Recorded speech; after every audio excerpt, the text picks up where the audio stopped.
Kung ipinanganak tayo noong 1950s, magiging pareho kaya ang roles natin ngayon? Noong panahon na iyon, expected na ang lalaki ang magtatrabaho habang ang babae naman ay mananatili sa bahay para mag-alaga ng anak at mag-asikaso ng pamilya. Pero kung titignan natin ngayon, iba na ang sitwasyon. Marami na tayong makikitang babaeng doctors, engineers, lawyers, politicians at leaders. At marami na rin mga lalaking hands-on sa pag-aalaga ng anak at sa gawaing bahay. Ibig sabihin, hindi na lamang nakalimita sa lalaki ang pagiging provider at sa babae ang pagiging caregiver.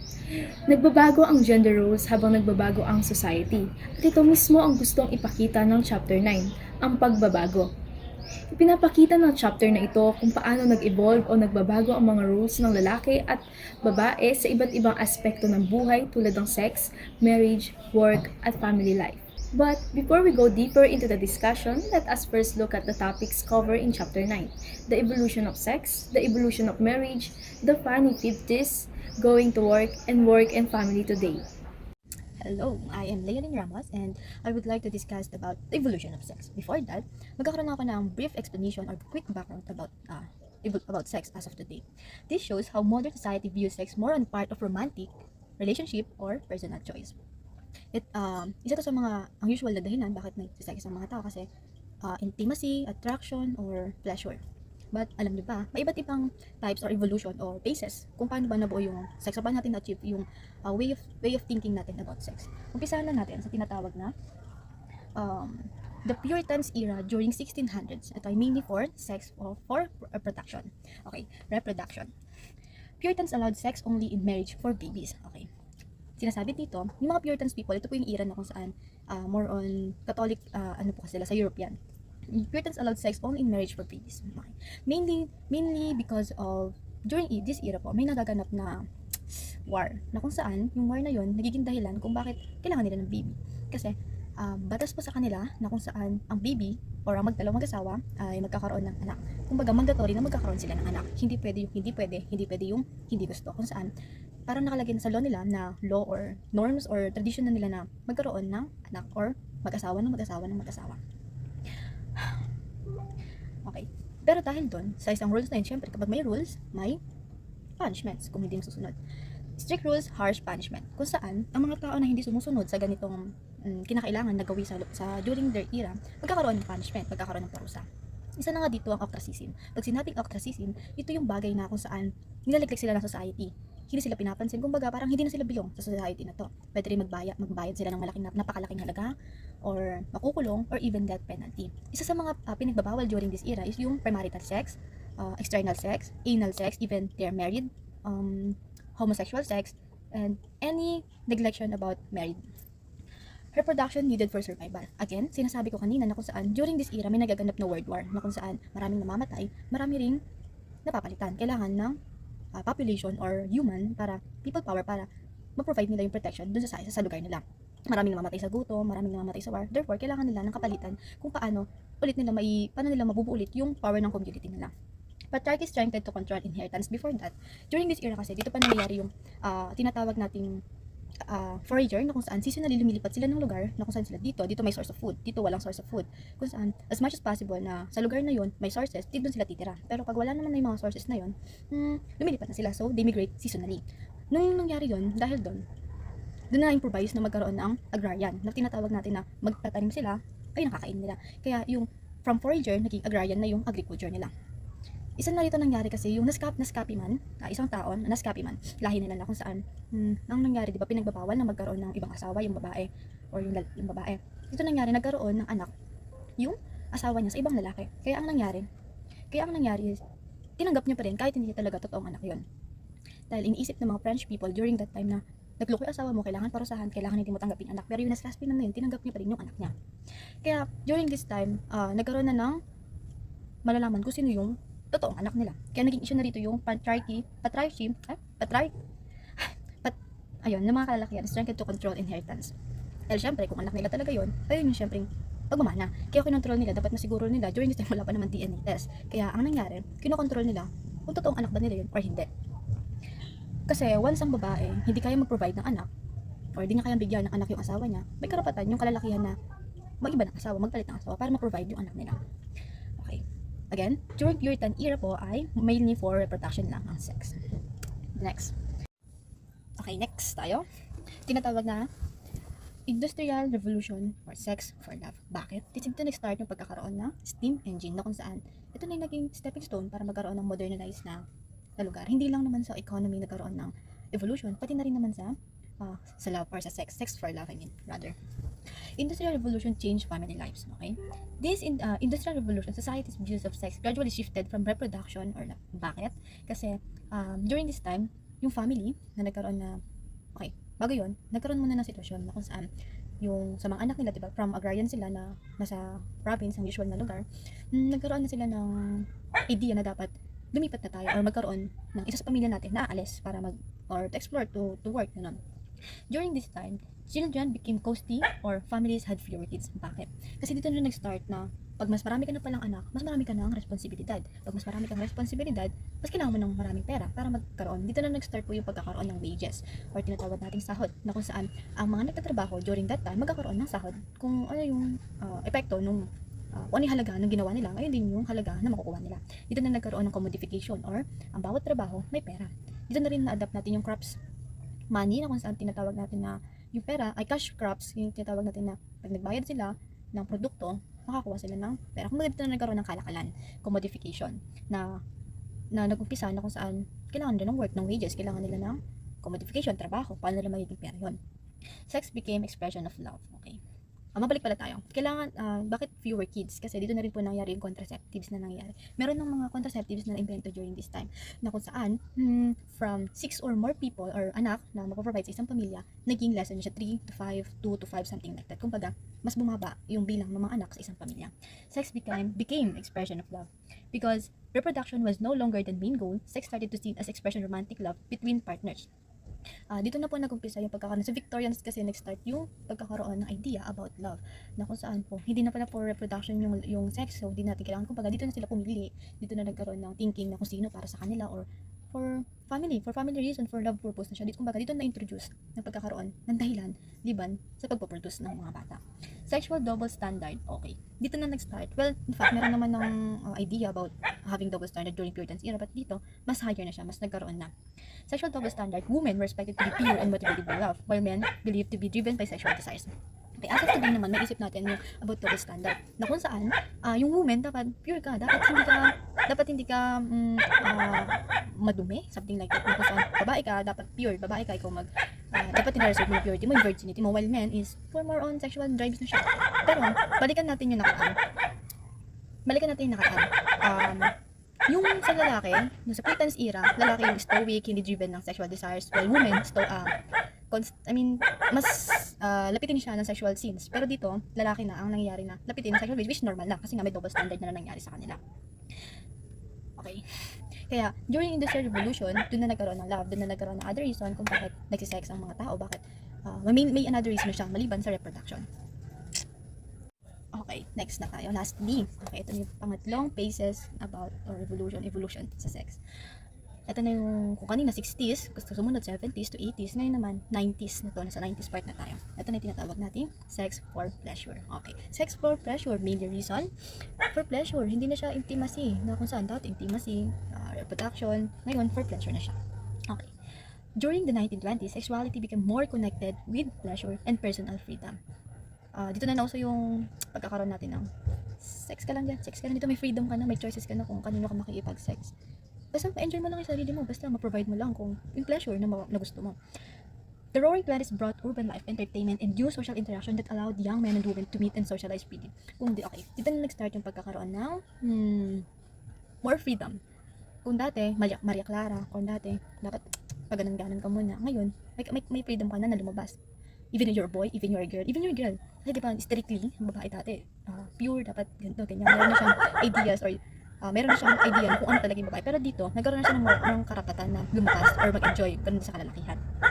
Dating replaced the older practice of supervised calling and premarital sex before a more common. Okay, pag sinasabi natin calling, ito na yung nagtatawagan sila, ganyan. Kasi during this time, nauso na rin yung treating, yung pandilibre na tinatawag natin.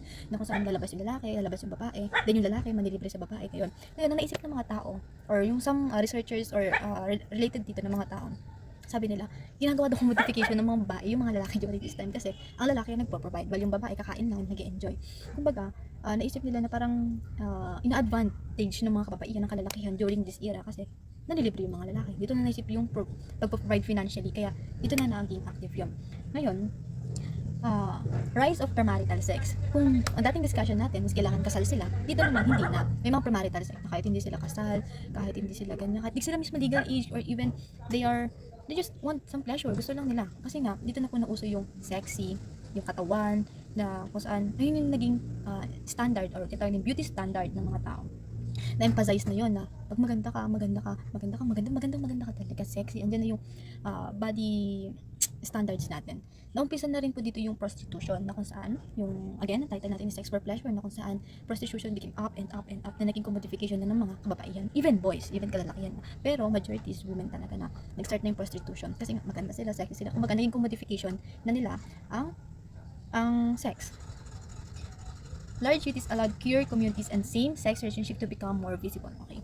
Kung during this time, kung maalala natin sa last topic natin, yung Puritans era, na kung saan bawal ang homosexual dito, na ano na siya, nakita na siya ng society na pwede na pala yung queer people na even you're part of third sex, you can do whatever you want, you have more freedom than the past era na kung saan bawal. Overall, ostracized reflects how social condition shapes people's belief and behaviors from reproduction in the Puritan era. Kasi kung pagsama-samahin natin ang lahat from sex for reproduction, sex for love, and into sex for pleasure, masasabi natin during Puritan era to love, during the Industrial Revolution, and eventually to pleasure and personal expression in 1920s. All in all, masasabi natin kung paano tayo na-shape ngayon. Kung ano ba yung meron tayo ngayon, di ba? Sa panahon ngayon, naging modernized na tayo. Hindi na tayo nasa 1920s na lesser visible ang queer community, but today, napakadami ng pwede. Ang dami ng freedom, ang dami more on liberated na tayo ngayon. Again, from Puritan era, sex for reproduction, to Industrial Revolution, sex for love, and now, 1920s, sex for pleasure. Tatlo. Reproduction, love, and pleasure. Yun lang. Bye-bye! So next will be the evolution of marriage. First is marriage before the Victorian era. Before the Victorian era, marriage was not mainly about love or romance. Mas importante noon ang economic o social reasons. Families used marriage to build alliances with other families, gain money, land, and resources, and also to secure legitimate male heirs who would inherit the family wealth. Dahil dito, ang marriages are usually arranged by parents or older family members, and hindi sila hinahayaan na sila mismo yung pipili ng pakakasalan nila. So in this system, the husband was the patriarch, meaning siya ang head of the household and one who had the authority. And woman had very limited rights. And in many societies, women were treated almost like property. Like for example, before marriage, a woman belonged legally to her father. After marriage, she became under the authority of her husband. And if the husband died, ang ginagawa nila ay pinapasin nila yung wife sa brother ng husband para yung family line and yung apelyido is mapasa pa rin yung family wealth sa bloodline or sa apelyido. So, and if woman could not produce children, especially sons, she could be discarded or replaced. So next is the evolution of marriage. First, marriage before the Victorian era. Before the Victorian era, marriage was not mainly about love or romance. Mas importante noon ang economic and social reasons. Families used marriage to build alliances with other families, gain money, land, and resources, and also to secure legitimate male heirs who would inherit the family's wealth. And dahil dito, ang marriage ay usually arranged by parents or older family members, and hindi nila hinahayaan na ang babae ang pumili ng magiging asawa nila or papakasalan. And in this system, the husband was the patriarch, meaning siya yung head of the household and the one who had the authority. And yung mga woman ay may mga limit rights lang, kaya sa ibang society, marami sa society na tinitreat ang woman like property. Like for example, yung marriage nga na yung woman ay dati belong siya sa father niya. And kapag papakasal siya, ibibigay ng father yung anak sa asawa, which is sinasabi na property lang ang mga babae. And if the husband died, ang ginagawa is pinapasa yung wife sa brother so that yung apelyido and yung mga kayamanan is mapupunta pa rin sa family. And if the woman can't produce children, especially son, she could be discarded or replaced or para siyang hiwalayan or palitan. So during this time, marriage was more like a property contract between families and not a relationship based on love and personal choices. And second is feminist activists and legal changes in the early 80s and 90s. After the Victorian era, in the 1800s and early 1900s, marami ang kababaihan ang nagsimulang lumaban for their rights, and many women started to challenge this unfair system. And women's movement and feminist activists fought for equal rights and legal recognition, and they demanded several important rights katulad ng the right to own property instead of being treated as property, the right to vote, the right to work, the right to keep their own wages, and the right to have custody of their children, the right to participate in family decision. At dahil sa mga movement na ito, many laws slowly changed. Women began to gain legal identity and rights, and the idea that women were simply the property of men started to disappear. This activism played a big role in ending the patriarch property marriage system, and nangyari din at this time ang industrialization, which is yung pagbabago or nagiging machine na yung ginagamit ng mga tao. And alam naman natin na yung most work happened inside the home before the industrialization ay mga small communities like farming or family business yung ginagawa. But after ng industrialization, maraming factories ang nag-a-arise, and marami ng work and marami ng opportunity for work para sa mga tao and sa mga lalaki, and men began working for wages under employers instead of working mainly within the household. And at this time, pwede na rin daw yung women and children na magtrabaho sa mga factories, pero ang paid sa kanila is lower. And at this point, naisip ng mga lalaki na their authority in the family was being challenged because women were also participating in the workforce. In short, industrialization slowly weakened the traditional patriarch system. And third is the breadwinner housewife marriage. And in the year 1950s, a new type of marriage became common, especially in Western societies, and this is called the breadwinner housewife model.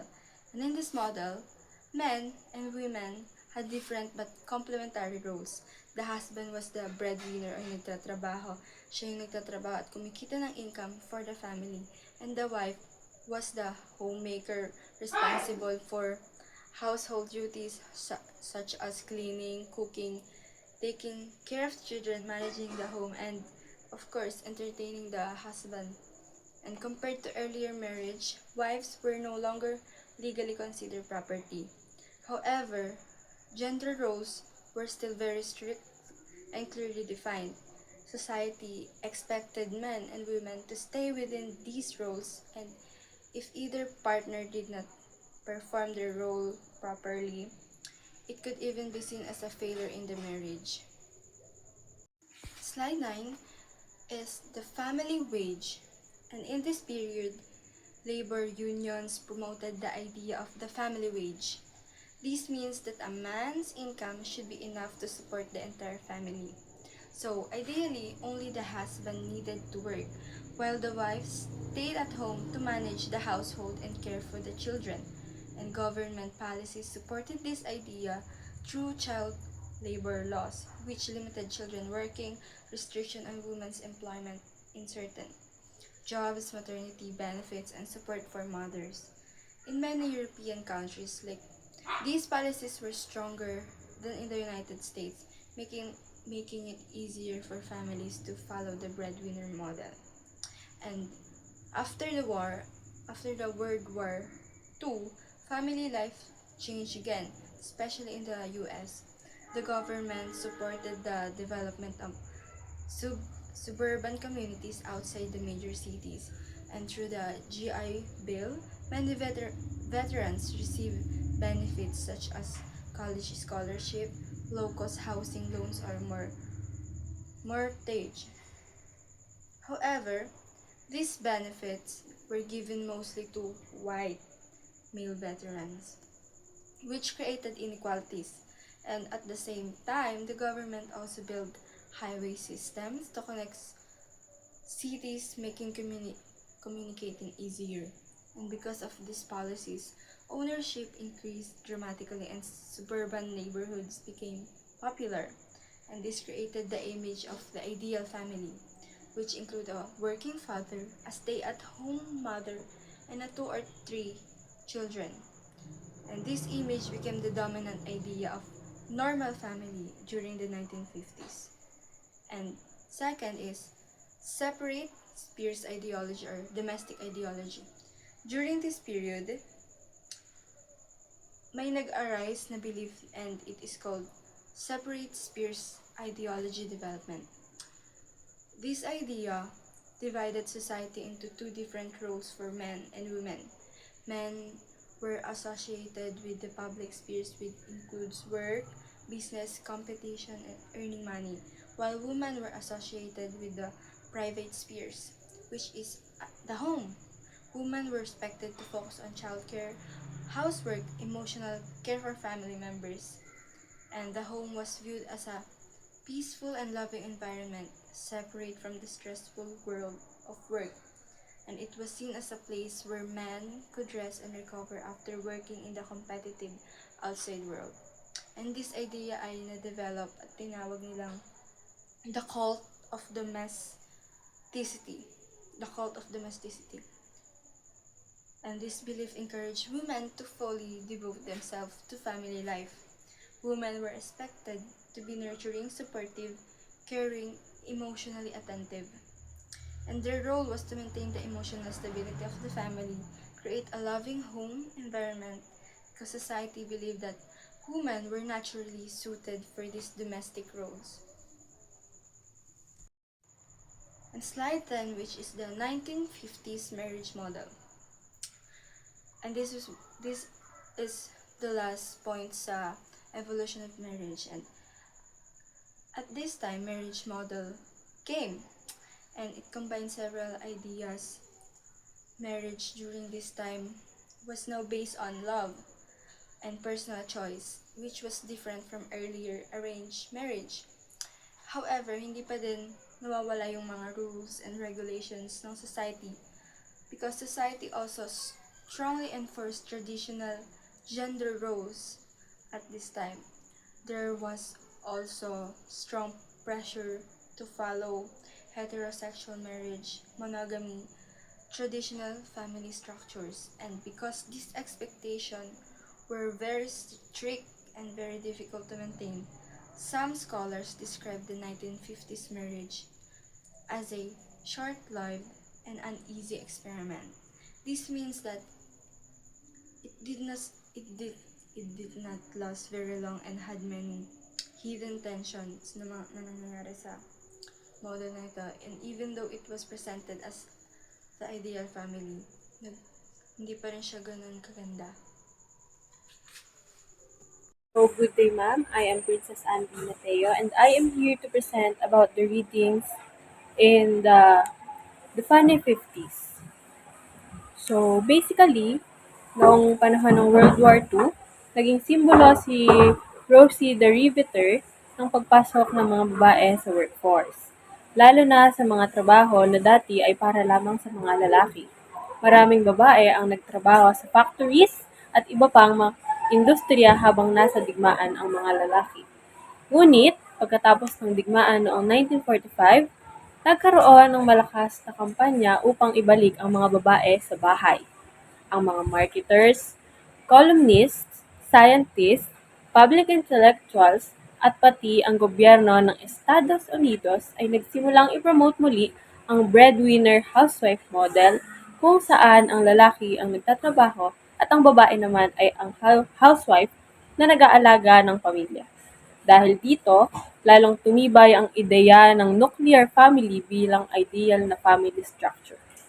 Ayon sa historian na si Stephanie Kuntz, nagkaroon ng biglaang pagbabago sa social trends sa late 1940s. Bumaba ang average age ng pag-aasawa at pagiging ina. Tumaas ang fertility rate, bumaba ang divorce rate, at mas kaunting babae ang nagpatuloy sa mas mataas na edukasyon. Sa loob lamang ng halos 10 taon, bumaba ng malaki ang bilang ng mga taong hindi nag-aasawa na kasing laki ng pagbabago na nangyari sa nakaraang 50 taon. So, bukod sa pagiging family-centered, ang 1950s ay kilala rin bilang isang conservative and prudish na panahon. Kung ikukumpara sa 1920s na mas lively at open pagdating sa sex as social life, naging mas mahigpit ang moral standards noong 1950s. Nagpatupad ang gobyerno ng decency standards sa Hollywood movies upang siguraduhin na walang sexual scenes na ipapakita at na ang mga bad girls sa pelikula ay laging may masamang kapalaran sa dulo. Noong 1952, ipinagbawal ang maraming books at magazines na may sexual content, pati ang comic books. Comic books ay pinuna ng Congress dahil pinaniniwala ang nakakasira ito ng moralidad ng kabataan. Sa isang official report, sinabi pa na ang comics ay parang nagbibigay ng short courses tungkol sa rape, violence, sadism, at iba pang immoral na gawain. Dahil dito, naging mas kontrolado ang media at mas pinilit ng mga tao na sumunod sa conservative values. Pagdating naman sa usapin ng same-sex relationships, iba ang pananaw ng lipunan noon kumpara sa ngayon. Sa mga naunang panahon, lalo na sa pagitan ng mga babae, may mga malalim na friendship na may romantic language, ngunit hindi agad itinuturing na sexual relationship. Halimbawa na lamang ay ang liham noong 1800s kung saan ipinapahayag ng mga babae ang kanilang pagmamahal sa isa't isa sa parang romantic, ngunit itinuturing lamang ito bilang malapit na magkaibigan. Pagsapit ng 1920s, naging mas common sa mga college girls ang tinatawag na smashing o same-sex crushes. Sa isang survey ng 1,200 female college graduates, natuklasan na 28% ang mga babae mula sa single-sex schools at 20% mula sa mixed-sex schools ang nagkaroon ng sexual relationship sa kapwa babae. Gayunpaman, hindi ito masyadong pinapansin ng lipunan basta't kalaunan ay mag-aasawa pa rin sila ng lalaki. Samantala naman, ang konsepto ng homosexual identity ay mas naging malinaw lamang noong panahon ng World War II. Dahil maraming lalaki ang nagsilbi sa digmaan, halos isa sa bawat 8 American men, maraming kabataan ang napunta sa environments kung saan karamihan ay kapwa lalaki ang kasama. So, dahil dito, naging mas common ang exploration ng same-sex attractions. Tinawag pa nga ang ilang historians ang World War II bilang isang nationwide coming-out experience. Pagkatapos ng digmaan, nagsimulang lumitaw ang mga unang gay bars noong 1940s at ang unang gay advocacy organization noong 1951. Ngunit kasabay nito ay nagkaroon din ng backlash. Maraming lungsod ang nagpasa ng mga batas na nagbabawal sa pagbebenta ng alak sa gays at lesbians, pati na ang same-sex dancing at cross-dressing. Pinatalsik din ng gobyerno ang maraming gay men sa mga government jobs dahil pinaniniwalaan sila ay morally bankrupt at maaaring maging banta sa seguridad ng bansa. Sa usapin naman ng dating at marriage, maraming babae noong 1950s ang nag-aalala tungkol sa kanilang posibilidad na makapag-asawa dahil maraming lalaki ang namatay sa digmaan at may mga sundalong nag-asawa ng mga babaeng nakilala nila sa ibang bansa. Ayon sa The New York Times, tinatayang 750,000 kababaihan ang posibleng hindi makapag-asawa. So, dahil dito, naging seryoso ang dating culture. Naging popular ang going steady kung saan ang isang lalaki at babae ay naging exclusive na magka-date. Para sa maraming babae, ito ay parang social security dahil siguradong may partner sila sa social events at mas mababa ang tsansa na matawag na old maid. Ironically, kahit conservative ang image ng 1950s, mas dumami ang premarital sexual experimentation. Ang mga couples na going steady ay mas malamang na gumagawa ng necking, petting, o kahit intercourse kumpara sa casual dates. Sa isang 1952 advice manual, sinasabi pa na kung gusto ng isang babae na maging bahagi ng dating group, ang mild sexual contact ay halos requirement. So, dahil sa ganitong dating culture, umabot sa pinakamataas na pregnancy rate sa US history ang panahong ito. Noong 1957, isa sa bawat 10 babae na edad 15 to 19 ang nanganak. Gayunpaman, hindi ito tinuturing na malaking problema noon dahil marami sa mga kabataang buntis ay agad na nagpakasal. Dahil dito, bumaba ang median age of marriage sa halos 23 years old para sa lalaki at 20 years old para sa babae noong 1950. So, ang conservative image ng 1950s ay lalo pang nabasag nang ilabas ng sexologist na si Alfred Kinsey ang kanyang mga pag-aaral tungkol sa sexual behavior ng mga Amerikano noong 1948 at 1953. Ang kanyang research ay base sa 18,000 interviews at nagpakita na mas sexually active ang mga tao kaysa sa inaakala ng society. Halimbawa, 90% ng mga lalaki at 50% ng mga babae ang nagkaroon ng premarital sex. 90% ng lalaki at 60% ng babae ang umamin na nagmamasturbate at 50% ng lalaki at 25% ng babae ang nagkaroon ng extramarital sex.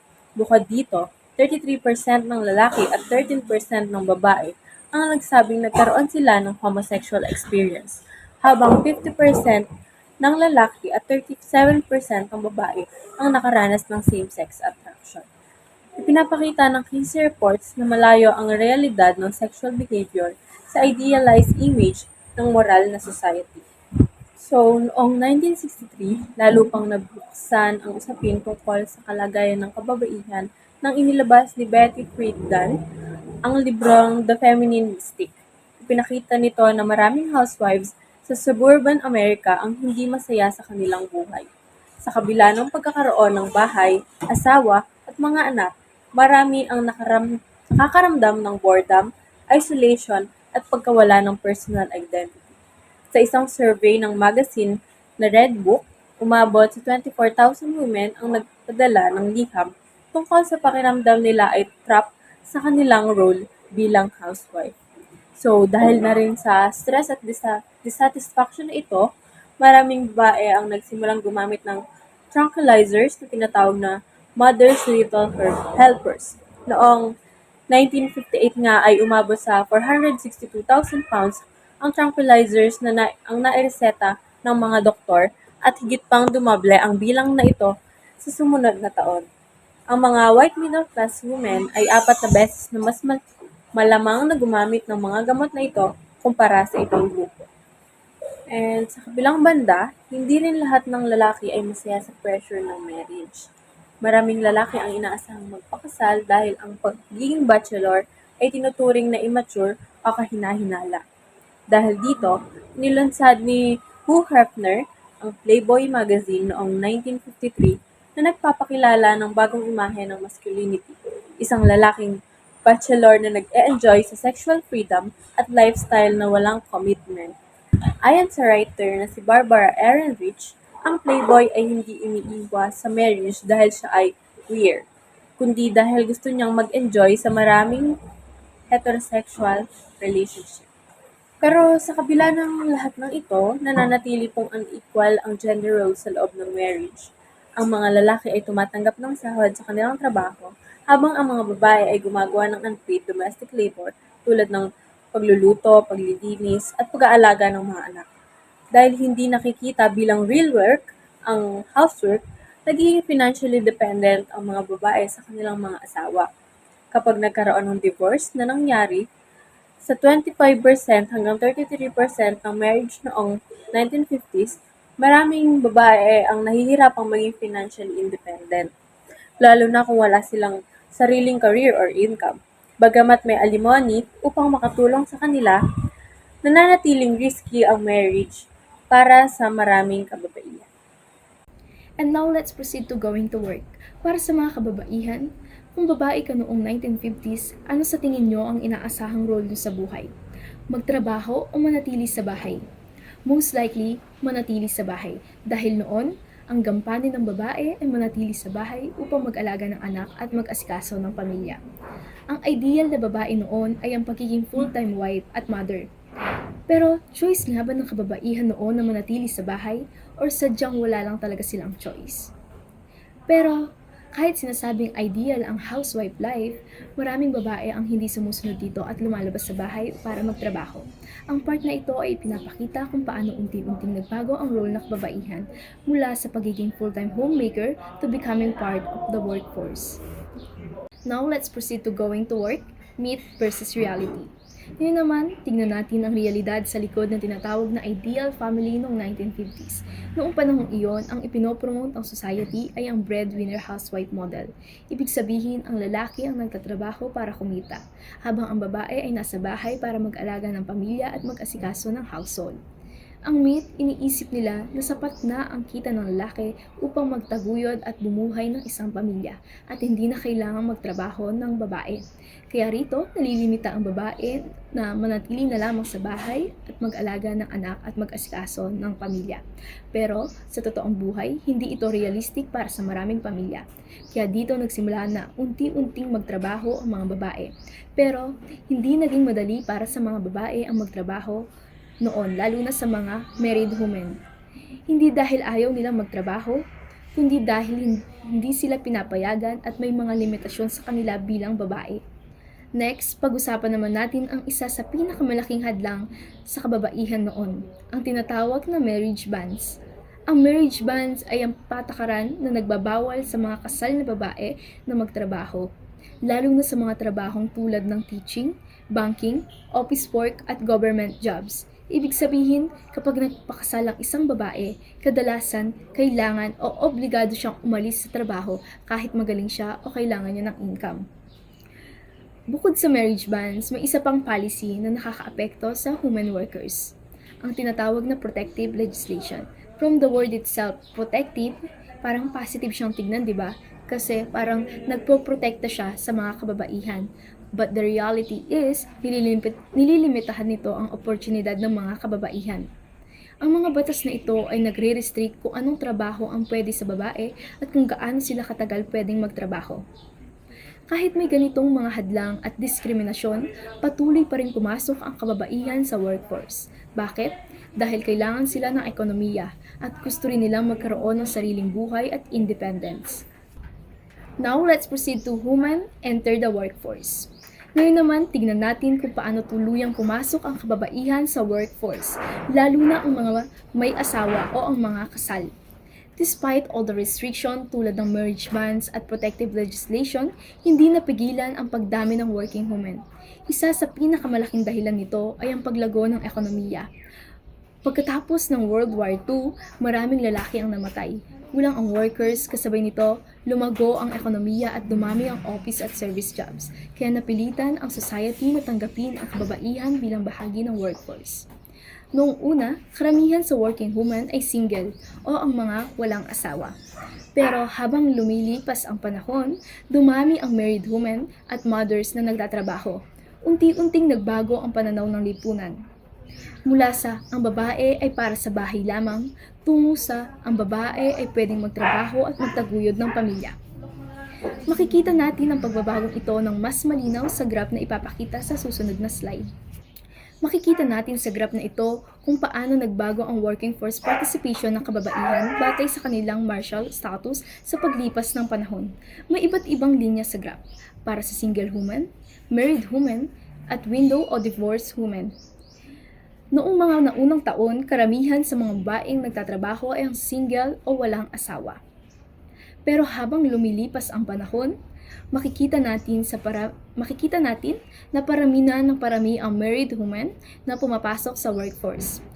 Ibig sabihin nito, unti-unting nagbabago ang pananaw ng lipunan, hindi na kailangang huminto sa trabaho kapag nag-asawa o nagpakasal.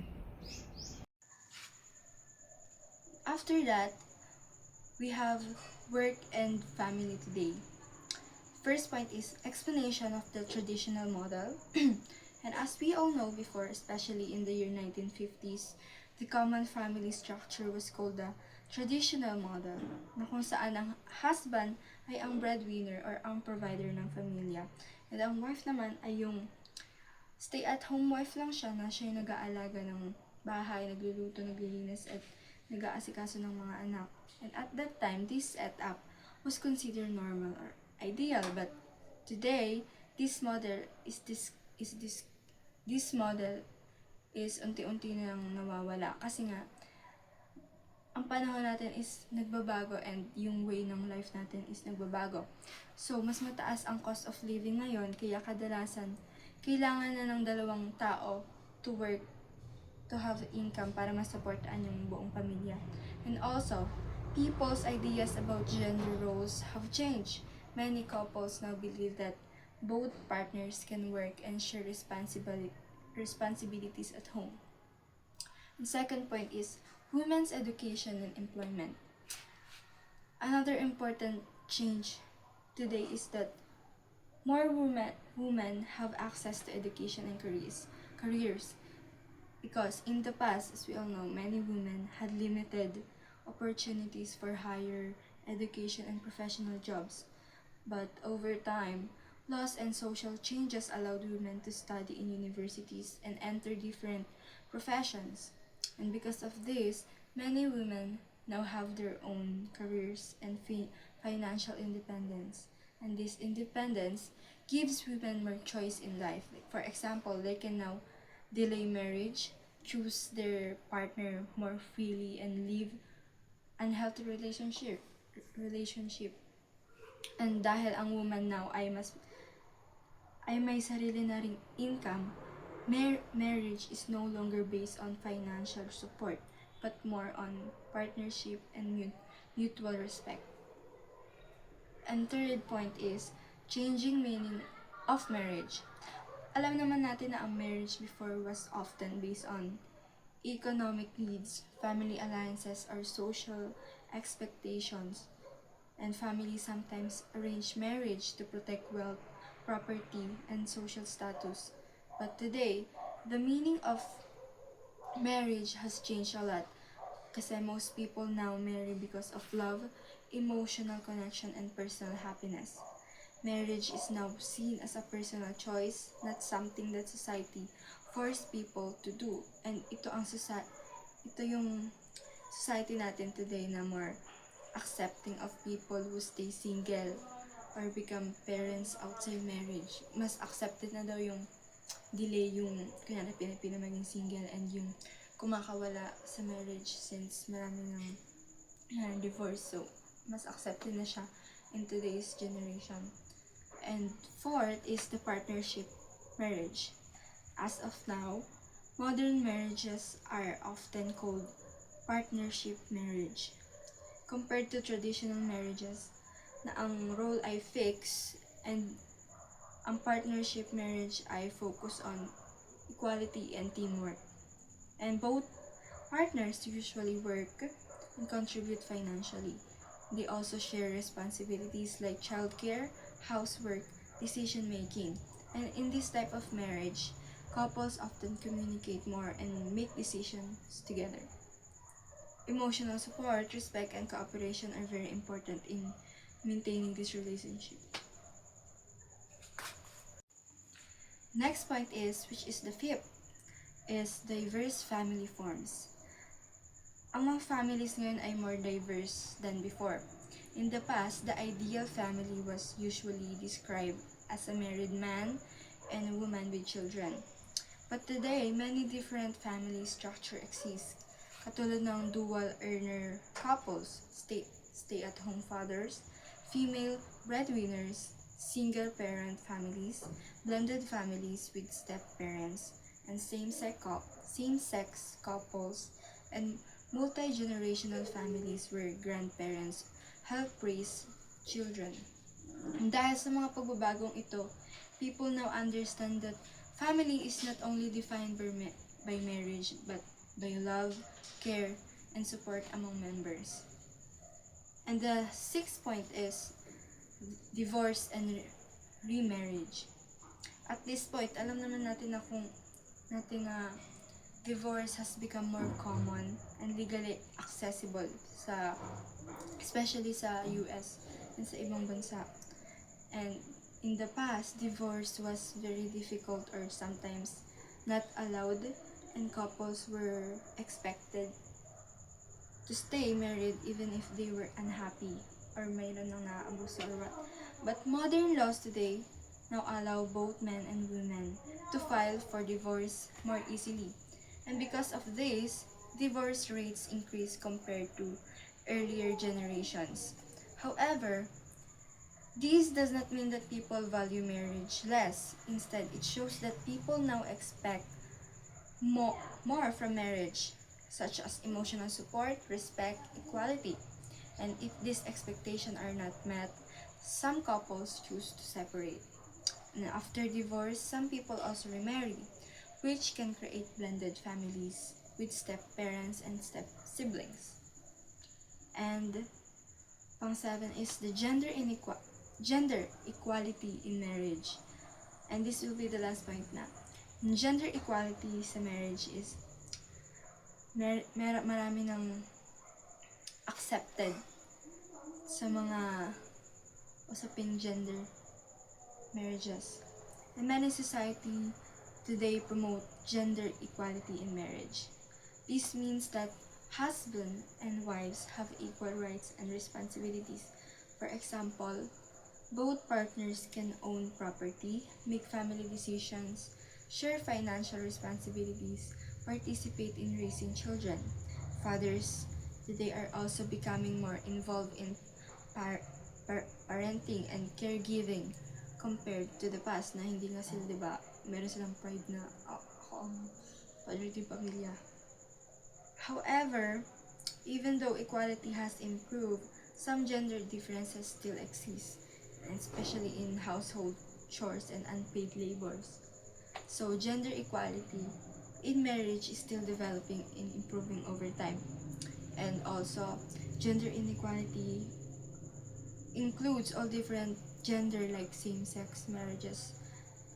And alam natin na marami na ngayon yung nagpapakasal, especially sa ibang bansa na allowed yung marriage, like ina-allow ng Argentina, Australia, Belgium, Brazil, Canada yung same-sex marriage, and meron silang law na sumusuporta doon.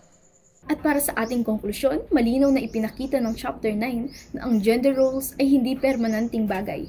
Kung nagbabago ang mundo, nagbabago rin ang papel ng lalaki at babae sa loob ng pamilya at lipunan. Gender roles are not fixed. Nagbabago ito habang nagbabago ang society. That's all, and thank you.